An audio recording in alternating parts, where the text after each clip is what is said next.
We are what we eat. We are also what we see, hear, taste, smell, and touch.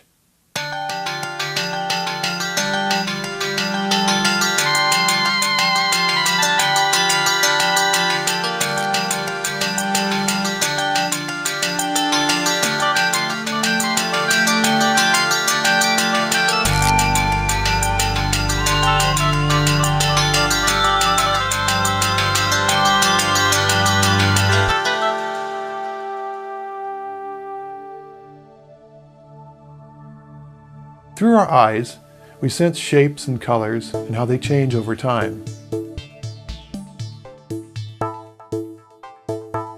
The tongue and nose analyze the chemical composition of an object. Our ears receive vibrations that objects create in the air. We can also discern shape with our sense of touch. Sensory input is given meaning in our minds. We convert raw sensory input into awareness through a process called perception. Then we convert awareness into meaning through a process called conception. In our minds, we each keep our own living model of the things we conceive, our ultimate work of art that we title the world or reality. It's a true multimedia experience. It's a painting, a play, a novel, a musical, street art, a movie, a feast, a vision, a complete working model of the outside world that we design and build. It's nothing like the world that exists outside of us, and it shouldn't be. It can't be. It is everything we've ever conceived. The inside world differs for each of us because we each perceive different things at different times, and we're each born with different tools and propensities for making sense of it all. A person with a creative visual leaning may create a colorful, bizarre inside world. An analytical person may create a precise and detailed world with all the correct labels. An athletic person may create a kinetic, busy social world. We use our self-created world models to understand and navigate the outside world. One reason we need to do this is because the information we receive through our senses is incomplete. By itself, a sensation doesn't make sense or contain any meaning. We need to create connections between images, sounds, and smells so they make sense to us. As we create the connections, we create our worlds. Our self-created worlds fill in the gaps, create meaning where there is no meaning, create questions where there are no questions, and create something entirely new in our minds, something that does not exist anywhere else. An inside world is memory. But it is not simply a storage place. Computers and libraries contain raw, unprocessed data that has no meaning by itself. An inside world contains only data that has been processed, and it also includes the will to use the data and give it meaning. An inside world has something that no library will ever have: life. An inside database includes a purpose. Our worlds include the connections, the story we create, so that all the data becomes one cohesive, personalized work of art. Our minds are incapable of processing a sensation that cannot be made part of our internal worlds. The original Americans didn't notice the Spanish explorers approaching from the sea because they had no concept of sailing ships coming from the horizon over the ocean. They had no way to process the information they received through their eyes, so the ships were not conceived, did not become part of their internal worlds, and therefore did not exist. For our minds to allow a sensation to become a part of our internal models, it must make sense. It must fit. We need for everything to be cohesive and logical. If a sensation can't be conceived, it's rejected. It does not exist. There's no telling how many sensations we have rejected or will reject simply because they do not make sense in our world. Our inside world is the only thing that is truly useful to us. Without our worlds, we would not exist. In many ways, they are us. We are each composed of a model, the ability to create the model, and the will to use it. We create ourselves. We build ourselves from our sensations. When we walk from the couch to the TV, ride a bicycle through a park, or talk to a friend on a street corner, we do so in our world. Our inner world contains the maps, the pictures, the plans, the stories, and the volition for navigating the outside world. Our bodies merely carry out the plan. Therefore, nothing can exist for us in the outside world that doesn't exist in the inside world. This is not to say our worlds must contain everything that exists in the universe. They couldn't. Our worlds only need to contain the essentials for getting by. As far as we're concerned, our inside worlds are the real world. They are complete. We don't think about there being two worlds, just one. It could be that the inside world is transparent, so we believe we are operating in the outside world. To us, there is only one world, the real world. And that world is the inside world. We cannot explore new territory, meet new people, or learn new things without first including them in our inside worlds. The moment we turn a corner and view a new street for the first time, we make it a part of us.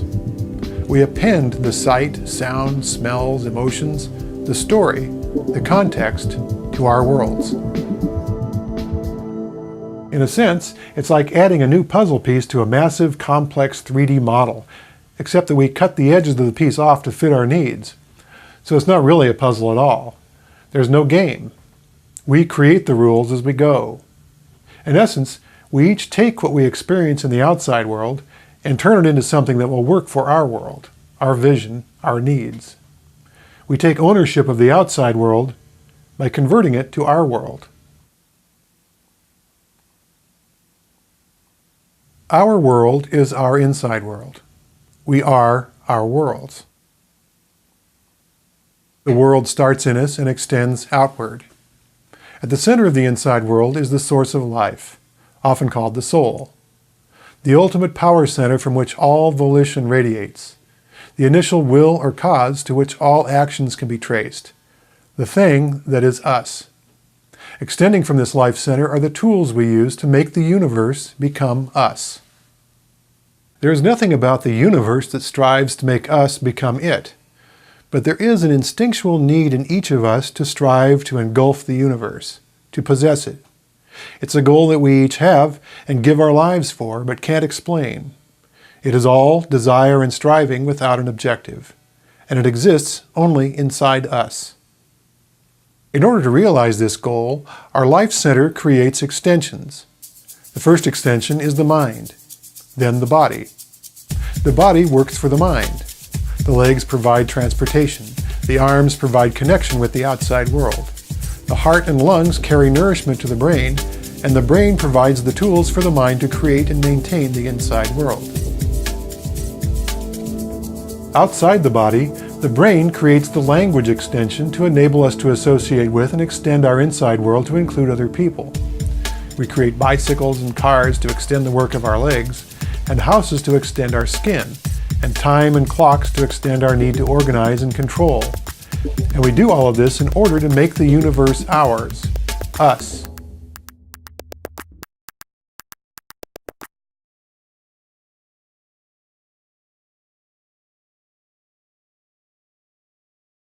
You were born with the need to discover, perceive, and conceive yourself, just like everything else in the world outside you.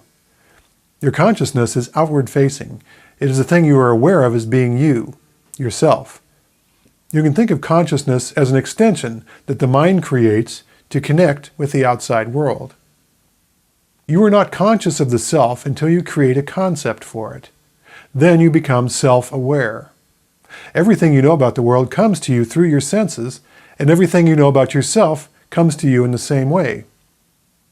For example, this rock can teach me how to use my hands.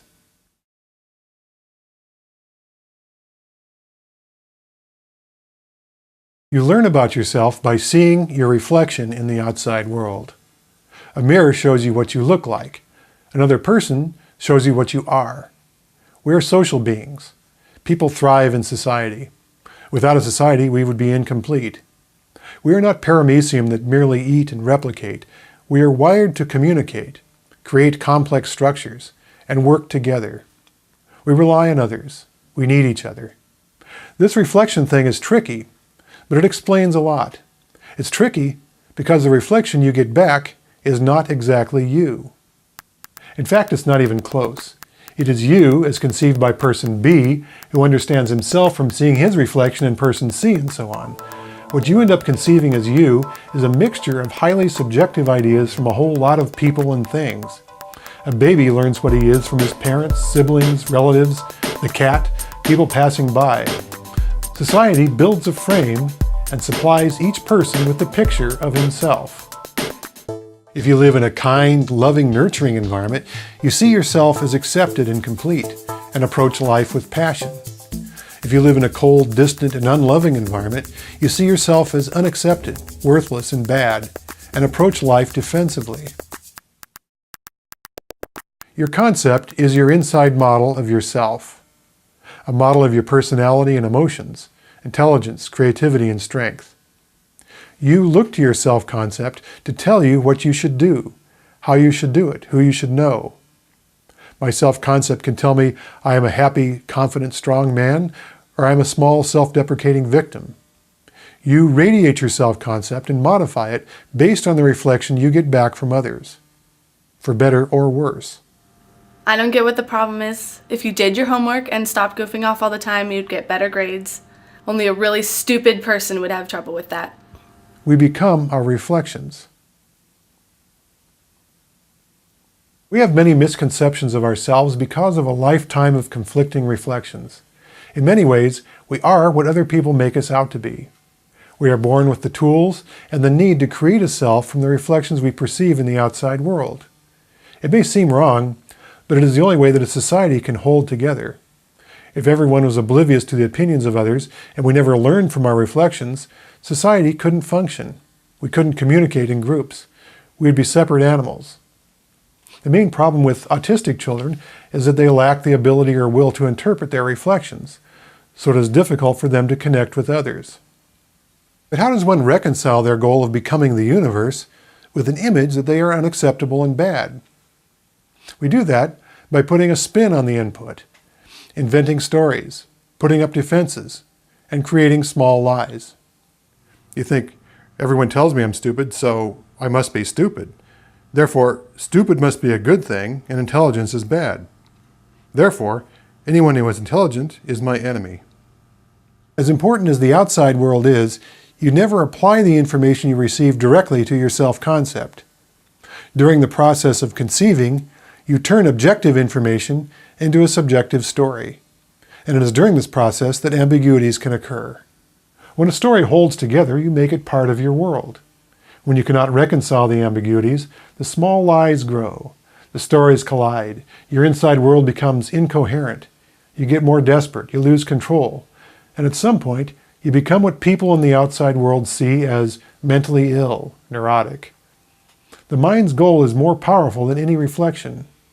If all we see is an environment that is hostile to us, we will choose mental illness rather than accept the image at face value. The defenses surrounding your world are built from a complex internal logic system that you create. When an outside change occurs, the system analyzes the information and decides how to change the inside world. Will the changes be minimal or extensive, possible or impossible? Will an injury merely change how you get to work in the morning, or will it affect how you feel about yourself and life in general? Will it force you to change your entire logic system? The best logic system is one that allows change. If the system is flexible, you can focus immediately on making the change and getting on with your life. If your system is rigid, it can break under pressure. And when your logic system doesn't serve you, you fall apart.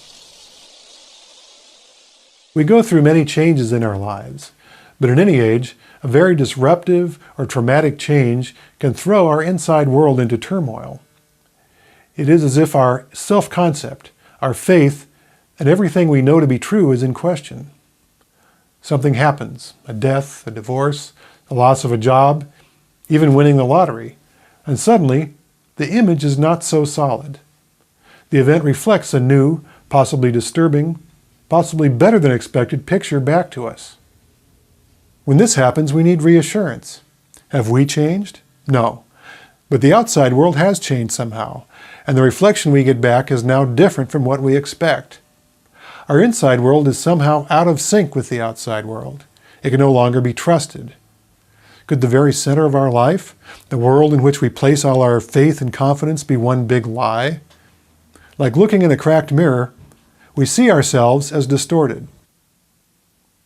You feel the need to look in a good mirror and see the real you. But there are no good mirrors, and there is no real you, other than what you've created from the reflections. Outside world events affect us when they make us see ourselves in different ways. If they don't affect us, it is because we have no reason to distrust our current image. A communicator is successful if he reflects an image back to us that allows us to feel powerful, safe, accepted, and loved. Leaders are especially successful with people who have weak or rigid internal logic systems, or self-concepts that have been trampled by failure, loss of faith, trauma, or fear. It's not poverty or lack of intelligence that makes you vulnerable to sales pitches. In life, there are times when the health of your self-concept is ebbing. When you're in these states, you search for a new identity. You desperately need a mirror that reflects an image that is coherent with your self-concept, brings you hope, makes you feel good about yourself, and above all, safe.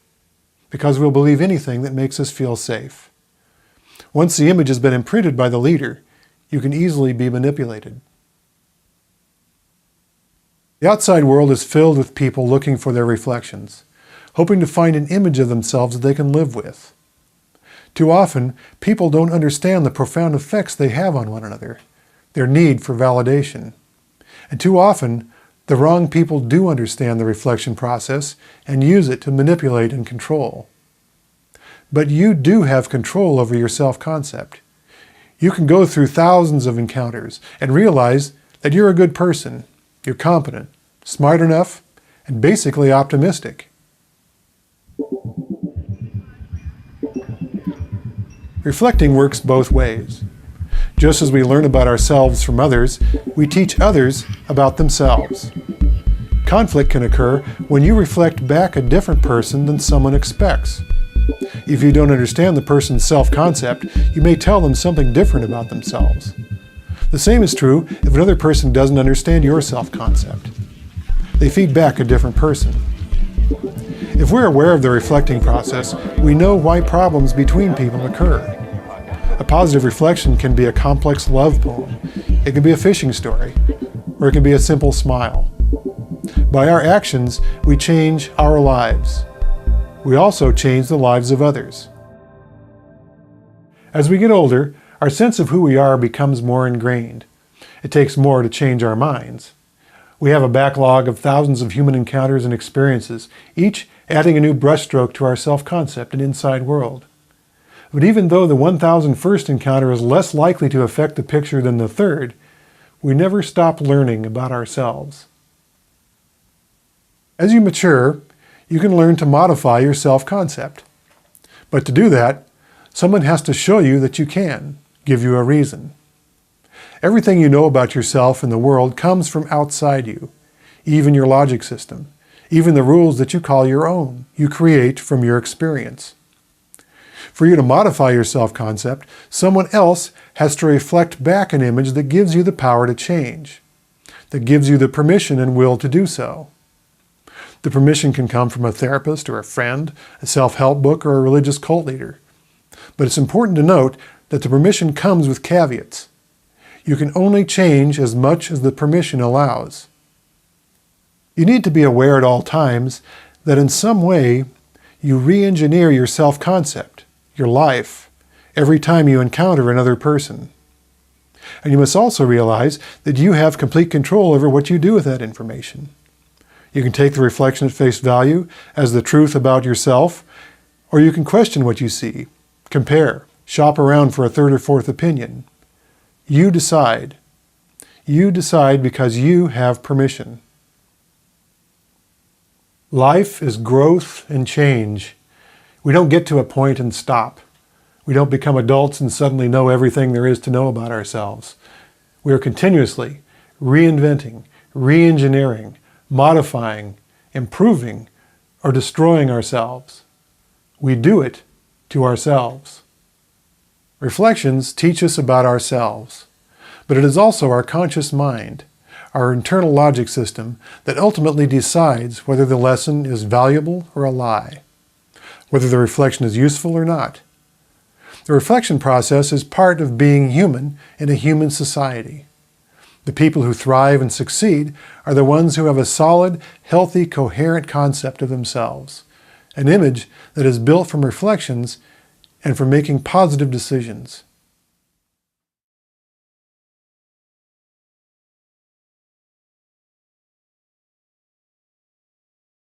What I've presented is a theory about human functioning, a theory that rests on the premise that we build our world and self-image from raw material that we receive through our senses. Beyond talk about inside worlds and reflections, the theory points to very real ways that we can solve real-world problems. You will affect the self-image of the very next person you meet, and that person will affect yours. Both of your inside worlds will change with the encounter. You are not merely transmitting a series of sounds to a machine. Your words are causing something to happen in that person's inside world. Your communication includes your unspoken intentions as well as your words. What do you really want? How do you want to change that person? How do you want the conversation to improve your life? You may be communicating to protect yourself or better yourself, to get the person to back off or join with you. If you are aware of the reflection process, you see that you have power over your words and intentions. It makes sense to keep this in mind as you communicate. Be aware of the seeds you sow. Like the food we eat, we are the messages we conceive. 40 years ago, people figured they could put whatever they wanted in their bodies. They could smoke cigarettes and drink alcohol and their bodies would somehow cleanse themselves forever. The same with the environment. Today, there's little doubt about the significance of healthy food and a clean environment. We know that fat and preservatives make us sick and shorten our lives, and pollution destroys the outside world. But we are not nearly as concerned with the messages we ingest, the health of our inside world. It's much easier to stop eating fried food than it is to ignore messages that are bad for us. Because in order to ignore a message, we must first form a concept of it. But when we do that, it becomes part of our inside world. And we receive so many messages every day, it's impossible to think about all of them. So we find ourselves drowning in an ocean of words and intentions, unable to effectively discern the good from the bad, the important from the useless, truth from the lies. We receive far more information today via the internet and cable TV than any human can handle. And the messages are laced with propaganda and marketing manipulation engineered to break down our internal logic systems. Most of us ingest it all, and it all becomes part of our inside world, part of us. We overconsume so we can feel safe. We multitask so we can maximize our output. We work until we drop so we can pay for it all. And we deal with the anxiety by consuming drugs that the pharmaceutical companies happily pour down our throats. Everywhere we turn, some entity is selling us something, controlling our mood so we'll buy more, making us placid so we'll protest less. Governments send messages as flack to conceal what is really going on. We're wired from birth to be curious and learn about the outside world, but it seems the people who understand this best are those who want to use us for personal gain. Sadly, the typical career goal of a communication student is marketing and public relations. You learn early on that communication is for manipulation. It is within our power to understand messages and to say, this one is useful and this one is a lie. But it is very difficult because the messages are many and they are powerful, enticing, and they are everywhere, all the time, and we are not given permission to not listen to them. The best thing we can do for other people is to give them permission. Permission to think, permission to change, permission to be themselves. And we do that by allowing them and encouraging them. We don't agree, and that's okay. When we give permission, people thrive, and the message is passed on. They give permission to others, and they to others. And in a matter of time, the world is a better place to create an inside world. It'll take time before the manipulators and propagandists give us permission. Their goal, after all, is to arrest our freedom, control our minds, keep us from thinking differently. The last thing they want to do is allow us to question their message, buy a competing product. When we think, they fail. They practice one-way communication with a message that leaves no room for individual interpretation. They effectively reflect an image back to us that tricks our logic system into believing that we are in a two-way conversation. We give the person on TV selling us pizza more face time than the real person sitting next to us. And I'd never, ever say that.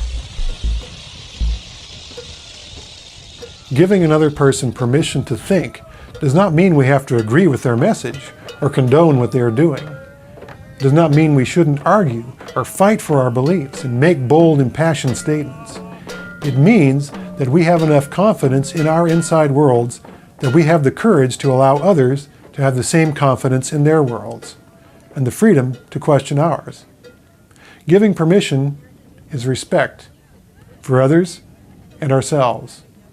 It's a step away from living as animals and a step toward enlightenment. This video is not meant for most people, because most people do not have the interest to understand concepts like inside worlds. To the minority of people who want to understand these concepts, I'm not telling you anything new, but confirming what you already know. The reason I have not made a video for everyone is because I feel the best way to reach the masses is to first convince the minority. If any good is to come out of this talk of worlds and reflections, it'll come from the work of spiritual leaders and philosophers and enlightened individuals everywhere who spread the lesson of reflections to people through their actions and words. Most people don't need to know about self-concepts. They just need permission to change. They need to first be shown respect. We all know the value of respect. And when we see firsthand how reflections change lives, we will also know its power.